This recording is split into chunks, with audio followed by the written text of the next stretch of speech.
बच्चों नमस्कार। द्विवेदी युग के अध्ययन करने के बाद आज हम छायावाद युग के विषय में अध्ययन करेंगे। छायावाद युग को हम जयशंकर प्रसाद जी के नाम पर ही प्रसाद युग भी कहते हैं, जो कि ये एक प्रसिद्ध नाटककार हैं और एक आलोचक के रूप में प्रसिद्ध हैं। रामचंद्र शुक्ल उनके नाम पर इन्हें हम शुक्ल युग के नाम से भी जानते हैं। छायावाद युग, प्रसाद युग और शुक्ल युग के नाम से यह काल प्रचलित है। इसकी समय सीमा जो मानी जाती है ये सन 1918 ईस्वी से लेकर के 1938 ईस्वी तक मानी जाती है। छायावाद के पूर्व के काल को हम द्विवेदी युग और छायावाद के बाद के काल को हम छायावादोत्तर युग के नाम से जानते हैं। प्रश्न यह है कि छायावाद नाम दिया किसने? छायावाद नाम सबसे पहले मुकुटधर पांडे जी ने दिया था। छायावाद की तो कोई परिभाषा निश्चित है नहीं, सब लोग अपने तरीके से अलग अलग परिभाषाएं प्रकट करते हैं। जैसे छायावाद के विषय में इतना कहा जाए कि किसी कविता के भाव की छाया जब अन्यत्र पड़े, किसी कविता के भाव की छाया जब किसी दूसरे स्थान पर पड़े, दूसरी बातों पर पड़े, तो उसे ही हम छायावाद कहते हैं। छायावाद के विषय में कहा गया है कि छाया महावीर प्रसाद द्विवेदी जी ने इसे रहस्यवाद की संज्ञा दी है। डॉक्टर नागेंद्र ने इसे स्थूल के प्रति सूक्ष्म का विद्रोह कहा है और जयशंकर प्रसाद जी ने इसे क्रांतिकाल के नाम से भी जाना है, बताया है।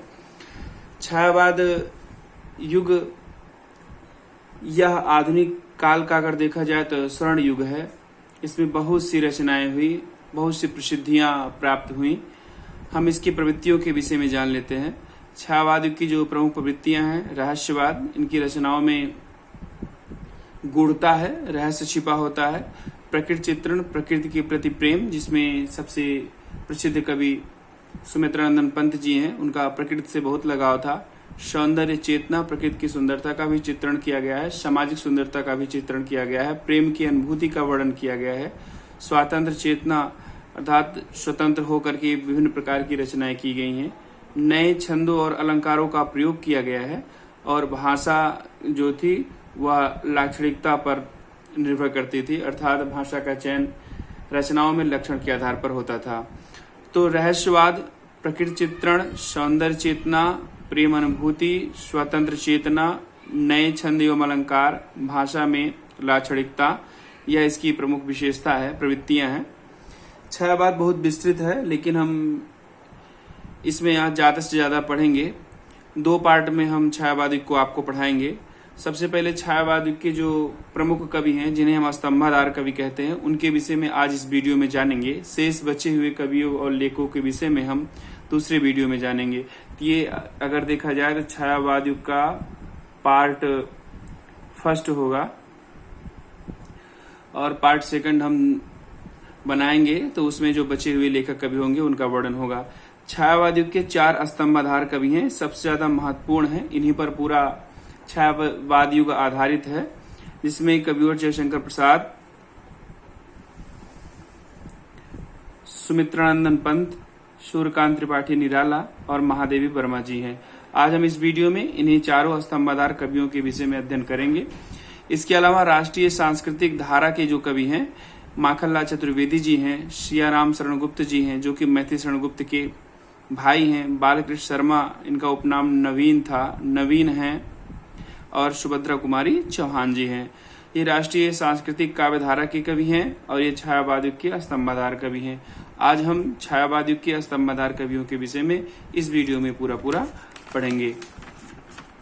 सबसे पहले हम पढ़ेंगे जयशंकर प्रसाद जी के विषय में। देखिए, जयशंकर प्रसाद जी का जो जन्म माना जाता है ये 1889 ईस्वी में और मृत्यु 1937 ईस्वी में माना जाता है। इन्हें हम छायावाद का ब्रह्मा कहते हैं। बहुत ही महत्वपूर्ण है ये जानना आप सभी को कि छायावाद युग का ब्रह्मा किसे कहा जाता है। तो छायावाद युग का ब्रह्मा जयशंकर प्रसाद जी को कहा जाता है। इनके विषय में जो महत्वपूर्ण बिंदु है उसको भी हम जान लेते हैं। जो इनका जन्म माना जाता है, हमने बताया कि 1889 ईस्वी में इनका जन्म हुआ था। इनका मृत्यु 1937 ईस्वी में हुआ था। इनके पिता का जो नाम था वो बाबू देवी प्रसाद, इनके पिता का नाम बाबू देवी प्रसाद, माता का नाम मुन्नी देवी। इनका उपनाम झारखंड था, अर्थात बचपन का नाम इनका झारखंड था और ये कलाधर उपनाम से कविता करते थे ब्रजभाषा में। ब्रजभाषा में किस उपनाम से कविता करते थे? कलाधर उपनाम से करते थे। इनकी जो प्रथम रचना है वो उर्वशी है, ये 1909 ईस्वी में इनके द्वारा लिखी गई थी। और जो छायावाद युग की प्रथम रचना, जैसा कि जानते हैं छायावाद युग का जो प्रारंभ माना जाता है, अभी हमने बताया 1918 ईस्वी से, तो छायावाद युग की इनकी प्रथम रचना झरना है, 1918 ईस्वी में इनके द्वारा लिखी गई है। खड़ी बोली की प्रथम रचना, जयशंकर प्रसाद द्वारा लिखित खड़ी बोली की जो प्रथम रचना है वो कानन कुसुम है। और सर्वश्रेष्ठ रचना, कवि जयशंकर प्रसाद की जो सबसे श्रेष्ठ रचना है वह कामानी रचना है। इसे हम छायावाद का उपनिषद कहते हैं। यह 15 सर्गों में लिखी गई है, 15 सर्गों में लिखी गई है, जिसका पहला सर्ग है चिंता सर्ग और दूसरा सर्ग, आखिरी सर्ग है इसका आनंद सर्ग। चिंता सर्ग, आशा सर्ग, श्रद्धा सर्ग, ईड़ा सर्ग, लज्जा सर्ग, निर्वेद सर्ग, ये आनंद सर्ग, ये इनके प्रमुख सर्गों के नाम है। 15 सर्गों में लिखा गया है। यह जयशंकर प्रसाद जी की आखिरी रचना थी जिसको इन्होंने 1935 ईस्वी में लिखा था। आइए हम जयशंकर प्रसाद जी के और काव्यों के विषय में अध्ययन करते हैं। सबसे पहले हम जयशंकर प्रसाद जी के प्रबंध काव्य के विषय में पढ़ेंगे। इनके प्रबंध काव्य में सबसे पहला है प्रेम राज्य। प्रेम राज्य को इन्होंने 1909 ईस्वी में लिखा था। दूसरा वन मिनल, इन्होंने 1909 ईस्वी में लिखा था। अयोध्या का उद्धार 1910 ईस्वी में। प्रेम पथिक 1905 ईस्वी में। आंसू 1925 ईस्वी में। शोकोच्छ्वास 1910 ईस्वी में। कामायनी 1935 ईस्वी में। मैंने अभी बताया कि यह इनका अंतिम रचना है। उसके बाद 1937 में इनका निधन हो गया था। यह एक महाकाव्य है, बहुत ही प्रसिद्ध है। इसमें नायक जो है मनु है, नायिका श्रद्धा है। मुक्तक काव्य की ओर चलते हैं। इनके प्रसिद्ध मुक्तक काव्यों के विषय में इसमें अध्ययन सिर्फ करेंगे हम। चित्राधार, कानन कुसुम, झरना और लहर, यह जयशंकर प्रसाद जी के प्रसिद्ध मुक्तक काव्य हैं। इसके अलावा हम इनकी गद्य विधाओं के विषय में अध्ययन करेंगे। गद्य विधाओं में सबसे पहले हम अध्ययन करेंगे उपन्यास के विषय में। उपन्यास में कंकाल उपन्यास को इन्होंने 1929 ईस्वी में लिखा है और तितली उपन्यास को इन्होंने 1934 ईस्वी में लिखा है। इरावती इनका अपूर्ण उपन्यास है। कई बार पूछा जाता है कि जयशंकर प्रसाद द्वारा कौन सा ऐसा उपन्यास है जो अपूर्ण है, तो वह है इरावती उपन्यास, इनका अपूर्ण है। कहानी संग्रह पर आते हैं। कहानी संग्रह 72 कहानियां टोटल इन्होंने लिखी। कहानी कितनी लिखी इन्होंने? 72 कहानियों को कहानी संग्रहों में बांटा गया है, जिसमें छाया कहानी संग्रह है, ये पहली कहानी संग्रह है 1912 में। प्रतिध्वन कहानी संग्रह, आकाशदीप कहानी संग्रह, आंधी कहानी संग्रह और इंद्रजाल कहानी संग्रह। अगर पूछा जाए इंद्रजाल क्या है तो आप बताएंगे यह जयशंकर प्रसाद जी का कहानी संग्रह है। आकाशदीप कहानी संग्रह है, आंधी कहानी संग्रह है, छाया और प्रतिध्वनि कहानी संग्रह है। इनके प्रसिद्ध निबंधों के विषय में भी अध्ययन हम कर लेते हैं। सरोज, यह इनका प्रसिद्ध निबंध है। सम्राट चंद्रगुप्त मौर्य, यहाँ मौर्य नहीं लिखा है, चंद्रगुप्त मौर्य इनका प्रसिद्ध निबंध संग्रह है।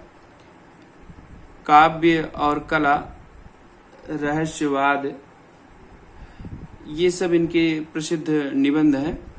इसके अलावा हम चलते हैं इनके नाटकों के ऊपर। नाटककार के रूप में ये प्रसिद्ध थे। बहुत से नाटक इन्होंने लिखे हैं। कुछ प्रमुख नाटकों का उल्लेख हम इस वीडियो में आप सबके सम्मुख कर देना चाह रहे हैं। नाटक में सज्जन नाटक इन्होंने 1910 ईस्वी में लिखा है। कल्याणी नाटक 1912 ईस्वी में। करुणालय 1913 ईस्वी में। प्रायश्चित 1914 ईस्वी में। राजश्री 1915 ईस्वी में। विशाख 1921 ईस्वी में। अजातशत्रु 1922 ईस्वी में।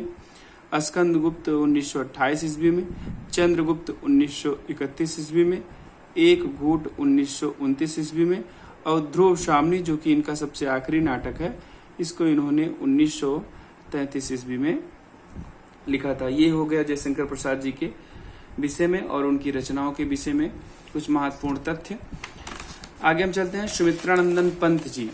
देखिए ये भी बहुत प्रसिद्ध है। सुमित्रानंदन पंत जी को छायावाद का विष्णु कहा जाता है। ध्यान रखेंगे कि जयशंकर प्रसाद और सुमित्रानंदन पंत, सूर्यकांत त्रिपाठी, निराला, इन तीनों को हम ब्रह्मा विष्णु महेश के नाम से जानते हैं। प्रसाद जी को छायावाद का ब्रह्मा, पंत जी को छायावाद का विष्णु और निराला जी को छायावाद का शंकर, शिव अर्थात महेश कहा जाता है। सुमित्रानंदन पंत के विषय में कहा गया है इनका जन्म 1900 ईस्वी में हुआ था और इनका जो मृत्यु हुआ था वो 1977 ईस्वी में हुआ था। सबसे पहले इनके जन्म के विषय में महत्वपूर्ण बातें। जन्म इनका 20 मई 1900 ईस्वी में हुआ था। कहाँ हुआ था? कौशानी, अल्मोड़ा, उत्तराखंड में हुआ था। और मृत्यु 28 दिसंबर 1977 में इलाहाबाद जिला उत्तर प्रदेश में हुआ था। पिता का नाम इनके गंगादत्त पंत था और कहा जाता है जब ये पैदा हुए तो उसके कुछ ही समय के बाद इनकी माता का देहावसान हो गया था। इनकी माता का नाम सरस्वती देवी था। इनके बचपन का नाम गुसाई दत्त था। बाद में जब ये कविता करने लगे तो अपना नाम बदल करके इन्होंने सुमित्रानंदन कर लिया था। इनकी प्रथम जो रचना है वो है गिरजे का घंटा। याद रखेंगे, बहुत ही महत्वपूर्ण टॉपिक है कि सुमित्रानंदन पंत जी की जो प्रथम रचना है 1916 में लिखा गया है वो है गिरजे का घंटा। सुमित्रानंदन पंत जी को बहुत से पुरस्कार मिले हुए हैं। सबसे पहला इनका पुरस्कार था ज्ञानपीठ। ज्ञानपीठ सम्मान इनको 1968 ईस्वी में मिला था। इनकी रचना चिदम्बरा पर, चिदम्बरा काव्य पर 1968 ईस्वी में ज्ञानपीठ सम्मान मिला था। यह हिंदी का पहला ज्ञानपीठ सम्मान है। कि अगर पूछा जाए कि हिंदी का पहला ज्ञानपीठ सम्मान पुरस्कार किसे मिला था तो ज्ञानपीठ सम्मान हिंदी का पहला सुमित्रानंदन पंत जी को 1968 ईस्वी में उनकी रचना चिदम्बरा पर मिला था। साहित्य अकादमी सम्मान इनको 1961 ईस्वी में मिला हुआ है। किस रचना पर? कला और बूढ़ा चांद पर, और बूढ़ा चांद रचना पर इनको 1961 ईस्वी में साहित्य अकादमी सम्मान प्राप्त हुआ है। 1961 ईस्वी में इन्हें पद्म विभूषण सम्मान से विभूषित किया गया है और इनकी रचना लोकायतन पर जो कि इनकी सबसे बड़ी रचना है, इस रचना पर इन्हें सोवियत लैंड पुरस्कार प्राप्त हुआ है। आगे हम चलते हैं सुमित्रानंदन पंत की काव्य रचनाओं के विषय में बात करते हैं। उच्छ्वास इनकी छायावादियों की पहली रचना है, 1920 ईस्वी में लिखी गई है। ग्रंथि 1920 ईस्वी में, बीड़ा 1927 ईस्वी में, पल्लव 1928 ईस्वी में, गुंजन 1932 ईस्वी में, ग्राम्य 1940 ईस्वी में, युगांत 1936 ईस्वी में, स्वर्ण किरण 1947 ईस्वी में, युगवाणी 1948 ईस्वी में, कला और बूढ़ा चांद जिस पर इन्हें साहित्य अकादमी सम्मान मिला हुआ था 1961 ईस्वी में, उसको इन्होंने 1959 ईस्वी में लिखा हुआ है। लोकायतन जिस पर इन्हें सोवियत लैंड पुरस्कार मिला हुआ है 1964 ईस्वी में इन्होंने लिखा है। चिदम्बरा जिस पर इन्हें ज्ञानपीठ सम्मान मिला हुआ है 1968 में। सत्यकाम और स्वर्णधूल रचना 1947 में लिखा है इन्होंने। यह इनकी काव्य की रचनाएं हुई। इनमें 3 रचनाएं बहुत प्रसिद्ध हैं, उसके विषय में हमें जानना होगा। चिदम्बरा, कला, बूढ़ा चांद और लोकायतन। चिदम्बरा, लोकायतन, कला और बूढ़ा चांद, इन तीनों पर इन्हें सम्मान प्राप्त हुआ है। चिदम्बरा पर ज्ञानपीठ, लोकायतन पर सोवियत लैंड पुरस्कार और कला और बूढ़ा चांद पर साहित्य अकादमी सम्मान प्राप्त हुआ है। इसलिए बहुत ही महत्वपूर्ण है, इसे हम ध्यानपूर्वक याद रखेंगे। आगे हम चलते हैं कि इनके विषय में, इनके बारे में और क्या बातें प्रमुख हैं। सुमित्रानंदन पंत जी को हम प्रकृति का सुकुमार कवि कहते हैं। ये बहुत ही महत्वपूर्ण बात है, पूछा जाता है बार बार, प्रकृति का सुकुमार कवि किसे कहा जाता है तो सुमित्रानंदन पंत जी को कहा जाता है। सुमित्रानंदन पंत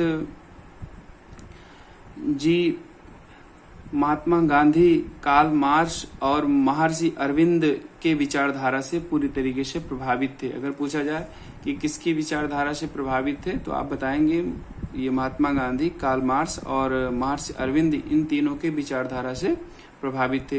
इन्होंने एक पत्रिका का संपादन भी किया था, उसका नाम रूपाब है। 1938 में इन्होंने इसका संपादन किया। इनकी माता का नाम सरस्वती, मैंने पूर्व में नहीं लिखा था इसलिए यहाँ पर लिख दे रहे हैं। सरस्वती देवी इनकी माता का नाम था। अच्छा, इनके विषय में एक बहुत रोचक बात है कि इन्होंने विवाह नहीं किया था। अगर हो जाए तो किसने विवाह नहीं किया था? पंत जी ने विवाह नहीं किया था, अर्थात ये अविवाहित थे। रामचंद्र शुक्ल जी ने सुमित्रानंदन पंत जी को छायावाद का प्रतिनिधि कहा है। सुमित्रानंदन पंत जी का जो प्रिय छंद था वह रोला था और इनकी एक रचना है पल्लव, जो कि 1928 ईस्वी में लिखी गई थी। यह छायावाद का घोषणा पत्र कहलाती है। पूछा जाए पंत जी की किस रचना को छायावाद का घोषणा पत्र कहा जाता है तो वह रचना पल्लव है, जो कि 1928 ईस्वी में लिखी गई है। तो छायावाद युग के 4 स्तंभाधार कवियों में से हम आज जयशंकर प्रसाद और पंत, सुमित्रानंदन पंत के विषय में अध्ययन करेंगे। दूसरे वीडियो में हम अध्ययन करेंगे निराला जी, जिन्हें हम छायावाद युग का शिव कहते हैं, और महादेवी, जिन्हें हम छायावाद युग की सरस्वती या शक्ति के नाम से जानते हैं। इन दोनों का अध्ययन हम अगले वीडियो में करेंगे। Thank you.